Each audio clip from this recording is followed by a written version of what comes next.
मैं उनके साथ साथ बैठी थी। हम एक गांव में पहुंचे। गांव में हम उतरे और सड़क पर चलकर कुछ लोगों से बातचीत करने लगे। अचानक एक महिला उठी, बहुत जोर जोर से डांटने लग गई मेरे पिताजी को। तो मैं खुद चौंक गई, क्योंकि पिताजी से तो थोड़ा सा डर तो बच्चों को होता ही है, लेकिन उसके ऊपर से वो प्रधानमंत्री थे और मैंने ऐसे नहीं देखा था कि कोई उनको ऐसा डांट सके। तो डांटने लगी कि भाई मेरी सड़क है, पानी बरसा था, पूरी सड़क डूब गई है, उसमें तुमने क्या किया? और मेरे पिताजी उनको जवाब दे रहे थे। तो ये उस समय की राजनीति है जब प्रधानमंत्री तक नेता को एहसास होता था कि जनता के प्रति उसकी जवाबदेही है। गाड़ी में बैठे मैंने कहा, बुरा नहीं लगा पापा? कहते बिल्कुल नहीं, ये मेरा कर्तव्य है और ये उसका कर्तव्य है, उस महिला का, कि मुझे याद दिलाए, मुझे बताए कि यहाँ ये समस्या है, इस समस्या को सुलझाओ। अब आगे आइए, तकरीबन 40 साल बीत गए, मैं बुढ़ी होने वाली हूँ। मैं उत्तर प्रदेश में काम कर रही थी। एक मोहल्ले के अंदर चली गई, एक महिला मिली, चूल्हे पे खाना पका रही थी। मैंने पूछा गैस सिलेंडर है? कहा है दीदी, खाली पड़ा है। मैंने कहा भर सकती हो? कहती नहीं भर सकती, पैसे नहीं है। मैंने कहा घर पे काम कौन करता है? उसने कहा कोई नहीं करता, रोजगार नहीं मिलते आजकल। मैंने कहा कमाती कैसी हो, कैसे हो? तो उसने कहा थोड़ी बहुत कांच की चूड़ियां थी, उनको वो जोड़ जोड़ के वो कमा लेती थी थोड़ा बहुत। तो मैंने कहा भाई मोहल्ले की क्या परिस्थितियां हैं? उसने कहा दीदी बिजली के खंभे हैं, बिजली नहीं आती, पानी की टूटी है, पानी नहीं आता, सड़क तो आपने देखी होगी खराब पड़ी हुई है। तो मैंने कहा वोट किसको दोगी? इसी विधायक को दोगी? क्या कहा उसने? मैं इसी को दूंगी। मैंने कहा अरे वाह, अभी तो तुम कह रही थी कि पानी नहीं है, बिजली नहीं है, सड़क नहीं है, रोजगार नहीं है, कमा नहीं पा रही हो, तो इसको क्यों वोट दोगी? इसने क्या किया है तुम्हारे लिए?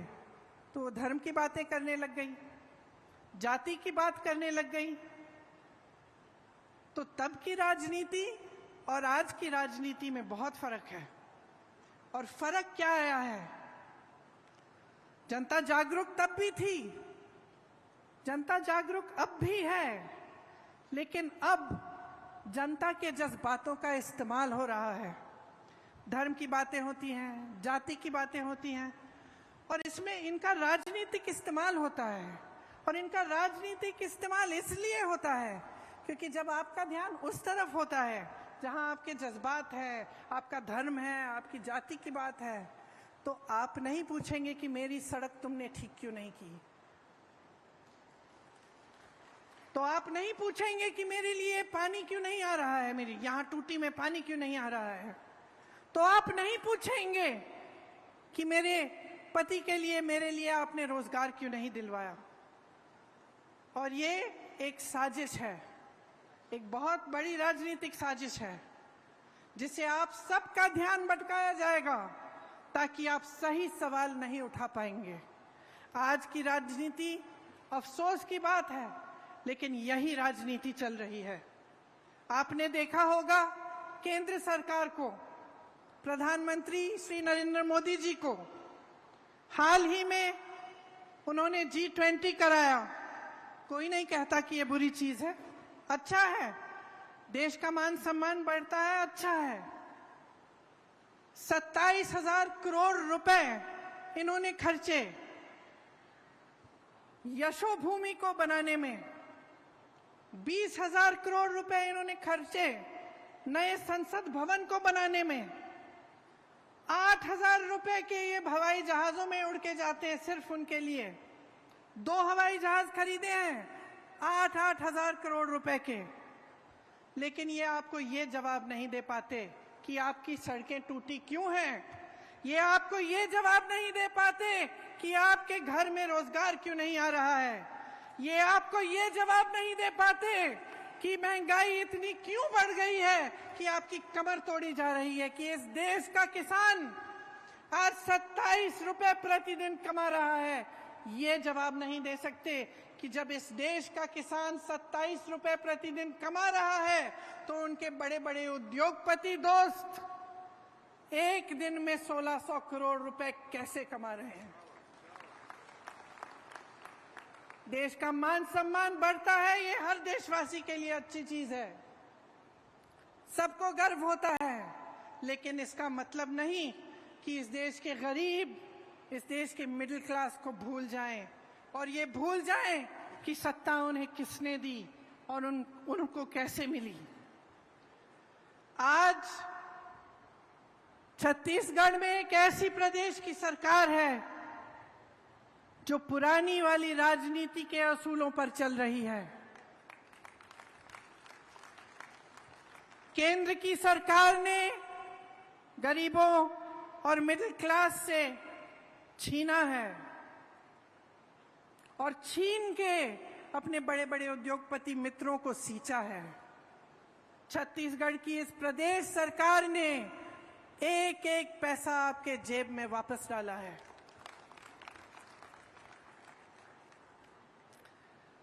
महिलाओं के लिए जितनी भी स्कीमें की हैं, वो इस भावना को मन में रखते हुए की हैं कि महिला क्या है और कितना बोझ उठाती है। इस देश की रीढ़ की हड्डी है महिला। मेरी बहनें, समाज का, परिवार का पूरा बोझ आप उठाती हैं। मुख्यमंत्री भाषण दे रहे थे, वो खुद कह रहे थे कि जानते हैं कि चाहे आप बाहर जाएं काम करने के लिए, तब भी आप घर आए तो आपको घर का काम करना पड़ता है, आपको परिवार में बच्चों की परवरिश करनी पड़ती है और आप मुस्कुराते हुए ये बोझ उठाते हैं। मैं जानती हूँ कि रात को आखिर में, सबसे आखिर में जो सोती है वो महिला होती है। जब सारा घर साफ हो जाता है, चाहे कहीं की भी हो, चाहे वो गरीब महिला हो, चाहे बड़े घर की महिला हो, लेकिन परिवार का बोझ, समाज का बोझ भी उठाती है। और जो हमारी संस्कृति है, हमारे असूल हैं, जिस पर अगली पीढ़ी का भविष्य बनता है, वो भी महिलाएं बनाती हैं और महिलाएं उसकी रखवाली करती हैं। ये भावना प्रदेश सरकार ने आगे बढ़ाई और महिलाओं के लिए, आपको और भी सशक्त बनाने के लिए तमाम स्कीमें भूपेश बघेल जी की सरकार ने आगे बढ़ाई। 10 लाख से अधिक महिलाएं 2018 से स्वयं सेवा समूह में जुड़ी हैं। मैं उनसे बातचीत करते हुए कह रही थी कि जो पहले कमा नहीं पा रही थी, उन्हें मौका मिल गया। थोड़े बहुत पैसे इकट्ठे किए, एक छोटा सा व्यापार शुरू किया। उस छोटे से व्यापार के जरिए अपने बच्चों को पढ़ा लिखाया, आगे बढ़कर थोड़ा अपने घर के लिए कुछ खरीद लिया, एक सिलाई की मशीन, कुछ बकरे, एक गाय, और उसके जरिए फिर उस माध्यम से फिर और कमाने लगी और आगे बढ़ी। सरकार स्कीम लाई, उन स्कीमों के तहत और भी कमाई हुई और मुस्कुराकर मुझे कह रही थी कि कुछ ऐसे स्वयं सेवा समूह हैं जिन्होंने हजारों लाखों रुपए कमा लिए हैं।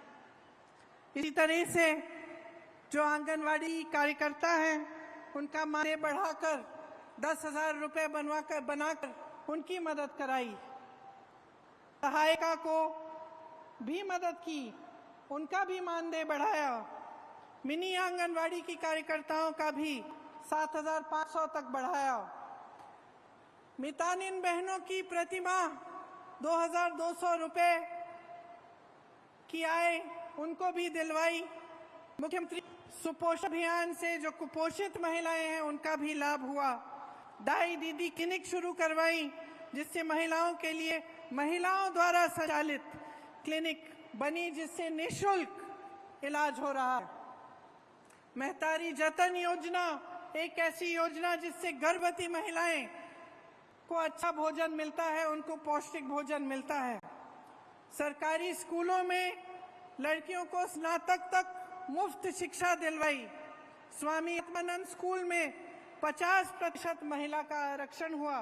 मैं कुछ छात्राओं से मिली, इतनी खुश लग रही थी, कह रही थी इंग्लिश मीडियम स्कूल है, बहुत खुश थी, उन पे अपने आप पर गर्व था। महिला स्वयं सहायता समूह में करोड़ों के लोन माफ किए गए।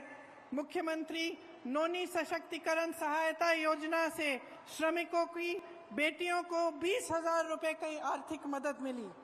गौठान समितियों में हजारों महिलाओं को रोजगार मिला।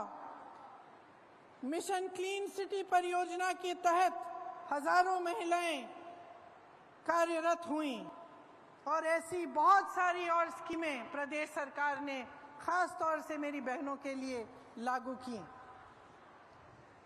ये सब इसलिए हो रहा है क्योंकि छत्तीसगढ़ की सरकार का आपके लिए एक विजन है और वो आज तक सीमित नहीं है।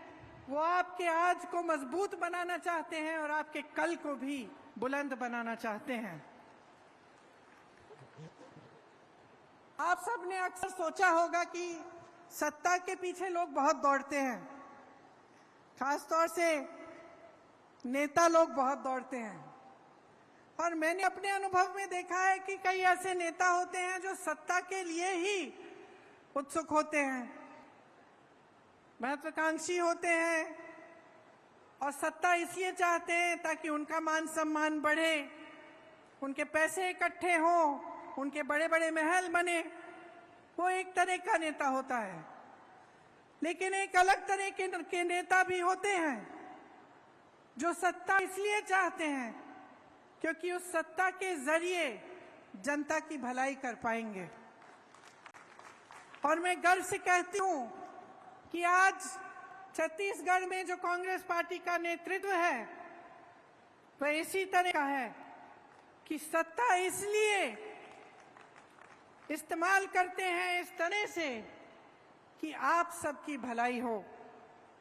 जैसे मैंने कहा कि जो आपकी संपत्ति है, इस देश की संपत्ति है, इस प्रदेश की संपत्ति है, वो आपके काम आई। आपने देखा होगा कि केंद्र सरकार सहायता नहीं करती प्रदेश की सरकार की, और केंद्र सरकार की जो नीतियां हैं उनके तहत जितनी भी देश की संपत्ति थी, चाहे बड़े बड़े पीएसयू थे, चाहे बंदरगाह थे, चाहे एयरपोर्ट थे, सब बड़े बड़े उद्योगपतियों को दिए गए। ये आपकी संपत्ति थी, आज आपकी नहीं रही। ऐसी सरकार केंद्र में है तो एक तरह से आपका ये सौभाग्य है कि प्रदेश में जो सरकार है वो आपके हित की रक्षा करती है, और जो देश की केंद्र की सरकार है उनकी जो तमाम ऐसी नीतियां हैं जिससे जनता का नुकसान हो रहा है उससे आपको बचाकर रखती है। जितनी महंगाई आज बढ़ गई है केंद्र की सरकार की नीतियों की वजह से, उससे कुछ हद तक छत्तीसगढ़ की जनता, छत्तीसगढ़ का किसान, नौजवान बच रहा है। आजकल महंगाई इतनी बढ़ गई है कि मेरी बहनों, मैं जानती हूं आप पर बोझ बहुत ज्यादा भारी हो गया है। जब घर पे कोई बीमार पड़ता है तो बहुत घबराहट होती है कि किस तरह से हम संभालेंगे। आप बाहर जाते हैं कुछ खरीदने के लिए, खाना बनाने के लिए, तो लगता है कि आधी चीजें खरीदने के बगैर वापस आ जाएंगी क्योंकि महंगाई इतनी बढ़ चुकी है। गैस की सिलेंडर की बात की मैंने, तेल की बात की, ये सब देश में इन सब की कीमत इतनी बढ़ चुकी है कि गरीब और मिडिल क्लास के लोग पिस रहे हैं इस महंगाई में। लेकिन इस बीच छत्तीसगढ़ की सरकार जो है उसने आपकी राहत के लिए और आपकी मदद के लिए बहुत कार्य किए हैं। आज छत्तीसगढ़ का किसान खुश है। खेती उसके लिए एक लाभ का जरिया बन गया है। शायद आपको मालूम नहीं होगा, लेकिन सिर्फ छत्तीसगढ़ में ही, पूरे देश भर में सिर्फ छत्तीसगढ़ में खेती करने वाले लोग बढ़ रहे हैं। बाकी सब जगह किसान त्रस्त है, परेशान है। महंगाई की वजह से, डीजल के दाम की वजह से, खाद यूरिया के दाम बढ़ने की वजह से बहुत कम कमा पा रहा है। यहाँ राजीव गांधी किसान न्याय योजना के तहत देश में सबसे ज्यादा धान की कीमत छत्तीसगढ़ में ही मिल रही है। गन्ना, मक्का, कोदो, कुटकी, रागी, दलहन, तिलहन, इनके किसानों को अतिरिक्त लाभ भी हो रहा है। मिलेट, जिसके बारे में किसी ने पहले सुना ही नहीं होगा, आज उसका कितना लाभ आप सबको मिल रहा है। आज छत्तीसगढ़ का नाम देश भर में जाना जाता है और आपके प्रदेश का सम्मान हर रोज बढ़ते चले जा रहा है। मैंने सुना कि प्रधानमंत्री मोदी जी यहां आकर धान खरीदी का श्रेय लेते हैं। मैं उत्तर प्रदेश से आती हूं। मैं पूछना चाहती हूं कि अगर मोदी जी की सरकार ही छत्तीसगढ़ का धान खरीद रही है तो उत्तर प्रदेश के किसान अपना धान 1200 या 1400 रुपए में क्यों बेच रहे हैं? वहां तो इन्हीं की सरकार है। आवारा पशु की इतनी बड़ी समस्या पूरे उत्तर भारत में है। जहां जहां हम जाते हैं लोग त्रस्त हैं, परेशान हैं। आवारा पशु रात को खेती खा रहा है। पूरी रात महिलाओं को खेती में बैठना पड़ता है अपनी खेती की रखवाली करने के लिए। यहाँ जो गोठान की स्कीम है उसके जरिए ये समस्या ही दूर हो चुकी है। इसका मिसाल हर चुनाव में हम हर प्रदेश में देते हैं। उत्तर भारत में, उत्तर प्रदेश में मैंने गांव-गांव में कहा कि छत्तीसगढ़ का मिसाल देखिए, ये समस्या हल हो सकती है। छत्तीसगढ़ में हल की गई है। सरकार बनने पर 24 घंटों के अंदर अंदर ही छत्तीसगढ़ के किसानों का कर्ज माफ होना शुरू हुआ। भूमिहीन कृषि मजदूरों को सालाना 7,000 रुपए की अधिक सहायता मिल रही है। 91 लाख एकड़ वन भूमि पर 5 लाख से अधिक पट्टे दिए गए हैं। बस्तर में आदिवासियों की 4,200 एकड़ कृषि भूमि वापस की गई है। इसी तरह से लाखों बीपीएल परिवारों का 5 लाख तक निःशुल्क इलाज हुआ है। तेंदुपत्ता संग्रह का मेहनताना बढ़ाकर 4,000 रुपए कर दिया गया है। कमजोर वर्ग के 2.5 लाख से ज्यादा बच्चों को आधुनिक स्कूलों में शिक्षा मिल रही है। देखिए, ये प्रदेश, ये देश, ये आपकी संपत्ति है। आज जिन समस्याओं से आप जूझ रहे हैं उनमें साफ है कि केंद्र सरकार की जो नीतियां हैं उनकी वजह से महंगाई, बेरोजगारी बढ़ रही है। प्रदेश सरकार पूरी तरह से कोशिश करती है कि इन समस्याओं से आपको बचाए और आपकी सहायता करे। चुनाव आने वाला है। चुनाव के समय सब नेता आपके सामने आकर वोट मांगते हैं। मैं सिर्फ आपसे आपकी जागरूकता मांग रही हूं। जागरूक बनो। जो कहानी मैंने आपको बताई कि एक गांव की महिला ने प्रधानमंत्री से पूछा कि तुमने मेरी सड़क ठीक क्यों नहीं की, उस तरह से आप भी बनो। जागरूक बनो और देखो कि पिछले 5 सालों में इस प्रदेश सरकार ने आपके लिए क्या नहीं किया। कितने कैसे कार्य किए हैं जिससे आप आगे बढ़ रहे हैं और आप विकसित हो रहे हैं। आपका नाम, आपके प्रदेश का नाम देश भर में, दुनिया भर में रोशन हो रहा है। और इस जागरूकता का इस्तेमाल अपनी ही भलाई के लिए करो। जब सवाल उठाते हो, जब जागरूक बनते हो, तो आपकी समस्याएं आगे आती हैं और आपका ध्यान भटकता नहीं है।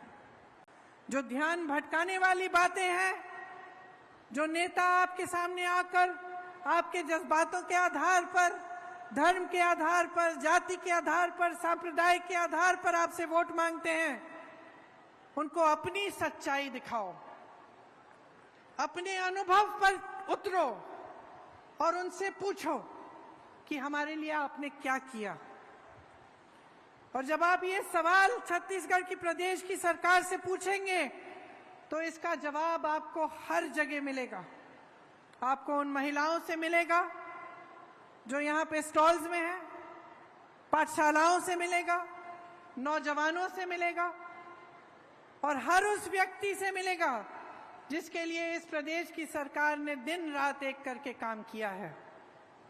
इसीलिए यहाँ खड़े हुए मैं आपसे कहना चाहती हूँ कि आपकी जो महान संस्कृति है और हमारी राजनीति के जो पुराने असूल हैं उनको याद करिए, उन्हें मत भूलिए।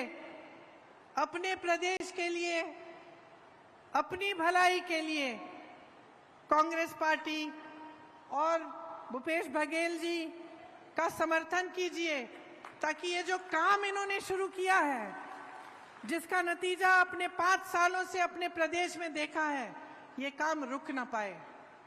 आप ऐसी पार्टी को वोट देंगे जो बार बार आपका ध्यान भटकाती है तो सिर्फ इसी काम में वो मस्त रहेंगे, इसी में वो व्यस्त रहेंगे, लेकिन आपकी समस्याएं हल नहीं होंगी। आप सबको बहुत बहुत धन्यवाद। आपने बहुत ध्यान से मेरी बातें सुनी, इन्हें भूलिएगा मत और अपनी ही भलाई के लिए, अपने भविष्य को मजबूत बनाने के लिए अपना कीमती वोट दीजिए। बहुत बहुत धन्यवाद। जय हिंद।